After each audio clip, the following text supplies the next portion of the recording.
सारी difficult exercises आपको नहीं करनी है। अब मैं अपनी वीडियो में आगे आपको बहुत ही सिंपल इजी एक्सरसाइजेस बताऊंगी जो आप खुद से कर सकते हो बिना किसी सपोर्ट के, बिना किसी मैन पावर के, easily and comfortably. Hello everyone, my self doctor संस्कृति, फिजियोथेरेपिस्ट। तो आज हम अपनी वीडियो में बात करेंगे that what exactly the paralysis is. Paralysis होता क्या है, क्यों होता है, कैसे होता है और इसका प्रॉपर ट्रीटमेंट क्या है। Starting with the point, I think सबको पता ही होगा पैरालिसिस होता क्या है। दैट इज लकवा मार जाना या फिर अधरंग मार जाना, या फिर कुछ पेशेंट्स इसे अधरंग भी कहते हैं। तो अब हम अपनी वीडियो में समझेंगे कि पैरालिसिस आखिर में क्यों हो जाता है और हम इसको कैसे प्रिवेंट कर सकते हैं। अर्ली स्टेजेस में हम कैसे अपने पैरालिसिस को, जो भी हमारी बॉडी में चेंजेस आए हैं, जो भी हमारी मसल्स वीक हुई हैं, हम उन्हें ठीक कैसे कर सकते हैं, वापस स्ट्रेंथ कैसे गेन कर सकते हैं, अपनी मसल्स को रिएजुकेट कैसे कर सकते हैं कि वो वापस से प्रॉपर अपना फंक्शन करने लग जाए। तो चलो सबसे पहले हम समझते हैं पैरालिसिस आखिर होता क्या है। पैरालिसिस एक ऐसी बीमारी है जो जनरली बहुत कॉमन हो चुकी है। और वो होती क्यों है? जब भी हमारे ब्रेन में इम्प्रॉपर ब्लड सप्लाई होती है, मतलब ब्रेन की ब्लड सप्लाई किसी भी तरीके से कट ऑफ हो जाती है। सपोज, चलो अब इसे एक एग्जाम्पल की तरह समझते हैं। हम सबके घरों के छत में एक वाटर टैंक होता है, उसमें पानी कैसे जाता है? मोटर से, एज यूजुअल मोटर सप्लाई के थ्रू हम वाटर ऊपर पहुँचाते हैं और फिर वही वाटर टैंक से हमारे घरों की टैप्स में आता है, किचन, बाथरूम, हर जगह, है ना। तो same goes with the brain. जो हमारी आर्टरीज हैं जो ब्लड सप्लाई करती है हमारी ब्रेन तक, तो उनमें किसी भी रीज़न से एक क्लॉट जम जाता है या फिर एट टाइम्स क्या होता है कि जो हमारी ब्लड वेसल है वो फट जाती है, तो ब्रेन तक प्रॉपर सप्लाई नहीं हो पाती ब्लड की, जिस वजह से पैरालिसिस या स्ट्रोक का अटैक आता है। तो अब हम बात करते हैं कि पैरालिसिस आखिर क्यों होता है। पैरालिसिस एक्चुअली में होता क्या है? पैरालिसिस वही बीमारी है जो हमारे स्ट्रोक की वजह से होती है। समझो, improper blood supply can lead to paralysis, ठीक है। जब हमारी बॉडी में प्रॉपर ब्लड सप्लाई नहीं है तो उसकी वजह से पैरालिसिस हो जाता है। हमेशा एक चीज़ जो कॉमनली देखी जाती है वो यही है कि पैरालिसिस जनरली या तो हमारी लेफ्ट साइड की बॉडी में होगी या फिर हमारी राइट साइड की बॉडी में होगी। और होता क्या है, क्या क्या आपको देखने को मिलता है, क्या क्या इसके सिम्टम्स होते हैं। अब समझो स्ट्रोक का अटैक आया, आपको कैसे पता चलेगा कि आपकी बॉडी वीक होती जा रही है? कुछ तो ऐसे चेंजेस होंगे ना, कुछ तो ऐसी बॉडी की फंक्शनिंग में प्रॉब्लम आएगी जिससे पता चलेगा कि हाँ, हम अपना प्रॉपर मेंटेन्ड वर्क नहीं कर पा रहे हैं। तो होता क्या है, इनिशियली ऐसे सिम्टम्स देखे जाते हैं कि हम अपनी आई क्लोज नहीं कर पाते। सपोज ब्रेन स्ट्रोक का इफेक्ट डायरेक्टली हमारे फेस पे क्या है। अब समझते हैं, ब्रेन स्ट्रोक का इफेक्ट कहीं पे भी आ सकता है, बॉडी के किसी भी पार्ट पे आ सकता है। सपोज हाथ में, पैर में, हमारे फेस पे, कहीं भी आ सकता है। तो आपको पता कैसे चलेगा कि हाँ, मुझे जो ये प्रॉब्लम्स हो रही है that can lead to paralysis. तो अब होता क्या है, फेस पे समझते हैं। चलो फेस पे क्या होता है, या तो आइडियली या तो लेफ्ट साइड या फिर राइट साइड हमें पैरालिसिस होता है, that is called facial paralysis. तो उसमें क्या सिम्टम्स देखने को मिलते हैं हमें? हम अपने अफेक्टेड साइड के फेस की आई क्लोज नहीं कर पाते हैं, फर्स्ट पॉइंट। सेकेंड पॉइंट, हम अपनी आईब्रो रेज नहीं कर पाते। जैसे आईब्रो रेज करते हैं, ऐसे बोलते टाइम या फिर कुछ एक्सप्रेशन देते टाइम आईब्रोज रेज होती है, नॉर्मल है, तो वो पैरालिसिस के पेशेंट्स नहीं कर पाते हैं। नेक्स्ट इज इनिशियल, जब मॉर्निंग में सुबह उठते हैं तो हम सबसे पहले ब्रश करते हैं। This is like healthy routine में सबसे पहले कोई भी नॉर्मल इंडिविजुअल है, कुछ कोई भी है, वो सबसे पहले ब्रश करते हैं। तो होता क्या है, जब ब्रश करते टाइम वो अपना सलाइवा जो कॉलगेट है वो ना ड्रूल होता रहता है अफेक्टेड साइड से, वो उसे होल्ड ही नहीं कर पाते। मतलब हमारे फेस की मसल्स वीक हो चुकी हैं, हम सस्टेन ही नहीं कर पा रहे हैं। हम पानी पी रहे हैं तो पानी हमारे मुंह में नहीं रुक रहा है, पानी एक तरफ से बहता जा रहा है। दैट इज फेशियल पैरालिसिस के सिम्टम्स हैं। स्माइल, आप स्माइल नहीं कर पाओगे। एक साइड तो ठीक है, उससे तो प्रॉपर स्माइल होगी, लेकिन हमारी एक साइड की मसल्स हमें अलाउ ही नहीं करती कि हम स्माइल कर पाएँ। खाने में, बोलने में और सच बहुत सारी प्रॉब्लम्स हैं जो हमें देखने को मिलती है इनिशियली। अब आपको अगर अपनी बॉडी में सिम्टम्स नज़र आ रहे हैं, चलो फॉर एग्जांपल अगर आपको कभी भी ऐसा लगता है तो एक चीज़ करके देखेंगे, अपने दोनों हाथ सामने रखें और 10 सेकेंड्स तक होल्ड कर रहे हैं, लाइक 1 2 3 4 5 6 7 8 9 10। तो क्या होता है, जो आपकी अफेक्टेड साइड है, मतलब जिस भी साइड की बॉडी में आपकी वीकनेस है, तो वो हाथ आपका धीरे धीरे धीरे धीरे नीचे गिरता चला जाएगा, क्योंकि उसमें स्ट्रेंथ ही नहीं है।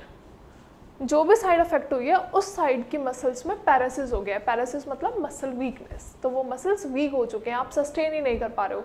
अब पैरों में क्या देखने को मिलेगा, जब भी जैसे सुबह सो के उठते हैं, तो सुबह सो के जब हम बैठते हैं फिर बेड से उठते हैं, तो वो पेशेंट्स उठ ही नहीं पाते हैं, उनके पैरों में वो स्ट्रेंथ ही नहीं होती, फ्लेक्सिबिलिटी नहीं होती, मसल्स अपना वर्क ही नहीं कर पाती ढंग से, ना वो उठ पाते हैं। तो ये सारे जो चेंजेस हैं ये आपको किसी भी पैरालिसिस के पेशेंट्स में देखने को मिलते हैं। तो ये इन्हीं तरीके से आप टेस्ट कर सकते हैं, आप एग्जामिन कर सकते हैं अपनी बॉडी को कि हाँ हमारे अंदर ये चेंजेस दिख रहे हैं, सारे चेंजेस आपको पता चल रहे हैं, आपको पता चल चुका है कि मुझे पैरालिसिस हो चुका है, अब मेरी मसल्स वीक हो गई हैं। तो जनरली पैरालिसिस के पेशेंट्स ये समझते हैं कि पता नहीं अब हम ठीक हो पाएंगे या नहीं, उनके अंदर एक मेंटल स्टेबिलिटी जो कहीं ना कहीं लूज़ हो जाती है। तो ऐसा देखा जाता है कि जो पैरालिसिस के पेशेंट होते हैं, स्ट्रोक के पेशेंट होते हैं, वो बहुत ज़्यादा डीमोटिवेटेड हो जाते हैं।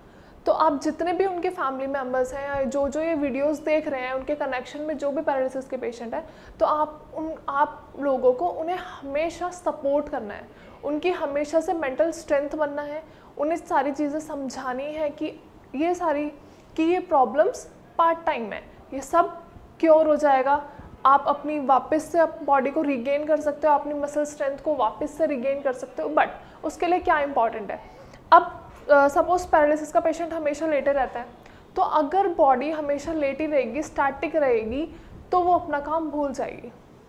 कुछ तो पैरालिसिस की वजह से पहले ही हमारी मूवमेंट्स रिस्ट्रिक्टेड हो गई है, पहले ही हमारे एक्शंस कम हो गए, और उस पर अगर हम लेटे ही रहते हैं कंटिन्यूसली, अगर हम लेटे ही हैं, तो हमें और भी बहुत सारी प्रॉब्लम्स हो सकती हैं। दैट इज जैसे बेड सोर्स हो जाना, पीछे जख्म बन जाना कमर में, या फिर कहीं भी हमारे लोअर बॉडी में जख्म हो जाते हैं, क्योंकि हम हमेशा सीधे ही लेटे रहते हैं और प्रेशर पड़ता रहता है, जिसकी वजह से हमें बाकी एडिशनल प्रॉब्लम्स होती हैं। हमारी मसल्स जो ऑलरेडी वीक है वो वीक ही रहेंगी, उनमें कुछ चेंजेस नहीं होता है क्योंकि वो स्टैटिक है, कोई मूवमेंट नहीं हो रही है, कुछ भी मसल्स गर्द सब कुछ कम हो जाता है, और हमारा पेशेंट वर्स्ट सिचुएशन में जाता है। तो उसके लिए क्या करना है, प्रॉपर मेडिकेशंस, आप कौन सी मेडिकेशंस ले रहे हो, किस चीज़ और उन मेडिकेशंस का आपकी बॉडी पे क्या इफेक्ट है, ये सब आपको पता होना चाहिए। तो इसके लिए आप अपने अच्छे डॉक्टर को कंसल्ट करेंगे और साथ में ये भी पूछेंगे कि जो भी ये मेडिकेशंस चल रही हैं आखिर में इनका बॉडी में रोल क्या है, ये मेडिकेशंस हम क्यों ले रहे हैं। अब एक्सरसाइजेस, जनरली ऐसा होता है कि डॉक्टर्स हैं, थेरेपिस्ट हैं, एक्सरसाइजेस बता देते हैं, बट पेशेंट लैक करते हैं वो एक्सरसाइजेस करने में। उन्हें चाहिए हमेशा कि हमें कोई एक्सरसाइज कराए, हम खुद से नहीं कर पाएंगे। बट अल्टीमेटली ठीक आपको होना है, बॉडी आपकी है, तो आपको एक्सरसाइज प्रॉपरली करनी है, टाइम टू टाइम करनी है। अब मैं अपनी वीडियो में आगे कुछ एक्सरसाइजेस बताऊंगी जो बहुत ही कॉमन है, बहुत ही नॉर्मल है, जो आपको करनी है। आपको उसके लिए किसी की सपोर्ट की ज़रूरत नहीं है, किसी और की स्ट्रेंथ की ज़रूरत नहीं है, वो आप खुद कर सकते हो, and that are very easy. चलिए फ्रेंड्स, अब मैं आपको कुछ ऐसे एक्सरसाइजेस बताऊंगी जिन्हें करने के लिए आपको पहला इंपॉर्टेंट पॉइंट, ना तो किसी की हेल्प चाहिए और ना फिर किसी का सपोर्ट चाहिए। तो फिर स्टार्ट करते हैं। बस what you need a chair जिस पे बैठ के आप आराम से कर सकते हैं, क्योंकि जनरली पैरालिसिस के पेशेंट्स उठ नहीं पाते हैं, चल नहीं पाते हैं, लेकिन इनिशियली अगर हम ये एक्सरसाइजेस स्टार्ट कर देते हैं तो बहुत अच्छा रिजल्ट मिलेगा। तो स्टार्टिंग विद एक्सरसाइज, सबसे पहले आपको चेयर पे बैठना है, एकदम सीधे, दोनों पैरों को अपना सीधा रखेंगे, बॉडी 90 डिग्री के एंगल पे स्ट्रेट रहेगी, एंड सिर्फ आपको ईजिली अपना पैर ऊपर की तरफ उठाना है। आप कोई से भी पैर से स्टार्ट कर सकते हो, क्योंकि ऐसा नहीं है कि एक्सरसाइज आपको सिर्फ अफेक्टेड साइड ही करनी है, आपको दोनों पैरों की एक्सरसाइजेस करनी है। नाउ स्टार्टिंग विद एक्सरसाइज, पैर उठाते हुए सीधा ऊपर, and you need to hold. अगर आपसे होल्ड हो पाता है तो आप होल्ड करेंगे, otherwise relax. Now again with the next leg, raise. अगर आप होल्ड कर पाते हो तो होल्ड करना है for 5 second. Like you can count for the 5 seconds, 1 2 3 4 5, relax. Now running to the next exercise. अब नेक्स्ट एक्सरसाइज में क्या करना है, वैसे ही सीधे बैठना है, स्टैटिक बैठना है, और अपना पैर ऊपर की तरफ उठाना है, मतलब अपना घुटना ऐसे स्ट्रेट रख के पैर ऊपर की तरफ उठाना है, लाइक दिस। अगर आप होल्ड कर पाते हो तो होल्ड कर सकते हो for 5 seconds and then relax. Now same with the opposite leg, दोबारा रेस करके, अगर होल्ड कर पाते हो तो hold, otherwise relax. Now starting with the last exercise, जो बहुत ही इजी है। इसमें ना तो आपको कोई स्ट्रेंथ चाहिए, ना आपकी बॉडी की खुद की स्ट्रेंथ चाहिए, बट बहुत इजीली नॉर्मली बैठ के ही एंड टो रोकर्स। तो ये आराम से ऐसे करेंगे। अगर इसमें भी आप होल्ड कर पा रहे हो तो ऐसे करके होल्ड कर सकते हो, देन रिलैक्स एंड देन पंजे ऊपर, होल्ड, रिलैक्स। अभी जो भी एक्सरसाइजेस मैंने आपको वीडियो में बताई हैं, ये जैसा कि आप देख भी रहे हो कि बहुत इजी है, आपको किसी का सपोर्ट नहीं चाहिए, ना फिर कुछ ज़्यादा मसल्स पावर चाहिए एक्सरसाइजेस करने के लिए। बहुत ही सिंपल इजी सी एक्सरसाइजेस है जो आप खुद से कर सकते हो, किसी भी टाइम कर सकते हो। एटलीस्ट दिन में 2 से 3 बार ये एक्सरसाइजेस को रिपीट करना, ताकि बहुत अच्छा और जल्दी रिजल्ट मिल सके। अब ये तो बात की थी हमने पैरों की। Now starting with the hands. अब हाथों की एक्सरसाइजेस कैसे करेंगे? जनरली होता क्या है, पैरालिसिस के पेशेंट्स को ग्रिपिंग में बहुत प्रॉब्लम आती है। कोई वो जैसे अपना पानी का ग्लास है या फिर कप ऑफ टी वो होल्ड नहीं कर पाते हैं। तो अपनी वापस से फिंगर्स में स्ट्रेंथ लाने के लिए आपको क्या करना है, मार्केट में एक बॉल आती है स्माइली बॉल। अगर आपको वो बॉल इजीली अवेलेबल है तो आप उस बॉल को जस्ट नॉर्मली हाथ में लेंगे and you need to press. उसको आराम से जेंटली प्रेस करना है, ताकि ये जो हमारी फिंगर्स की स्ट्रेंथ है जो चली गई है वो वापस से आ सके। और इसका अल्टरनेटिव क्या है, अगर किसी को जनरली सपोज नहीं मिलती है बॉल, हर जगह अवेलेबल नहीं है, किसी को नहीं मिल पा रही है, तो आप क्या करेंगे, आप एक टाल का रोल बनाएंगे। सिंपल सा, इजी, बहुत सॉफ्ट भी रहेगा, आपको ज़्यादा स्ट्रेंथ भी नहीं लगेगी, ना कुछ इफेक्ट होगा। तो आपको आराम से टाल पकड़ना है हाथ में and you just need to press it easy. आराम से इसको प्रेस करोगे and relax. Now again press, relax. Of course ये सेम स्माइली बॉल जैसा रिजल्ट तो आपको नहीं देगा, बट यू कैन ट्राई।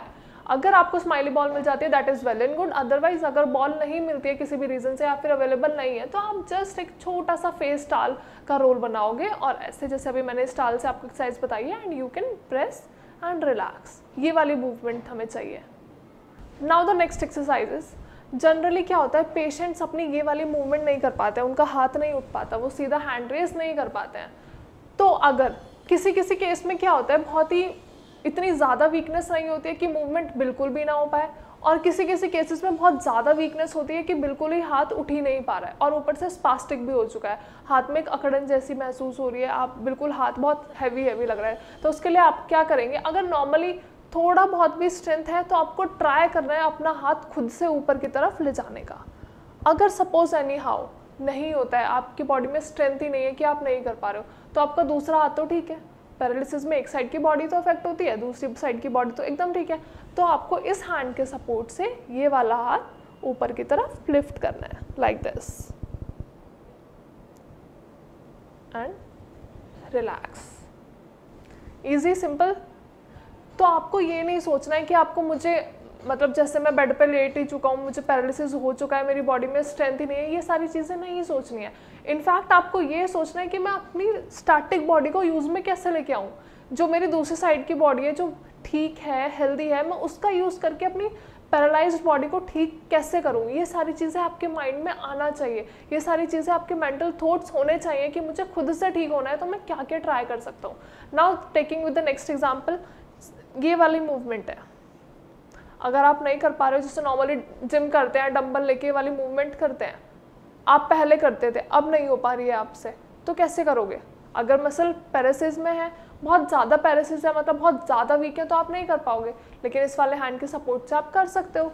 तो ये वाली मूवमेंट इस हैंड के सपोर्ट से you can do and relax. Generally ऐसा होता है कि हाथ ऊपर ले जाने में ज़्यादा मेहनत लगती है क्योंकि ये एंटी ग्रेविटी मूवमेंट हो रही है, लेकिन जब हाथ नीचे आता है तो दैट इज़ ईजी, वो आराम से आता है। लेकिन पैरालिसिस के पेशेंट्स में क्या होता है, वो बहुत झटके से सारी चीज़ें करते हैं, तो वो झटका, वो मसल जर्क अवॉइड करने के लिए आपको हैंड का सपोर्ट लेना है throughout and you will do this and then relax.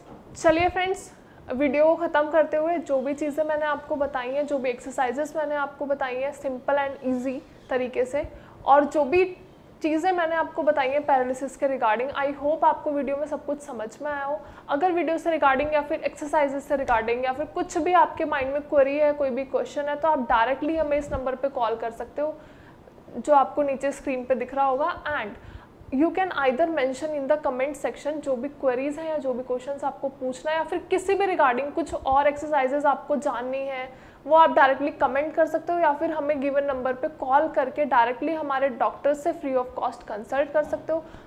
I am 100% sure कि आपको यहाँ से बेस्ट एडवाइस मिलेगी और आप जल्दी से जल्दी अपनी प्रॉब्लम से रिलीफ पा सकते हो। Thank you so much, have a nice day.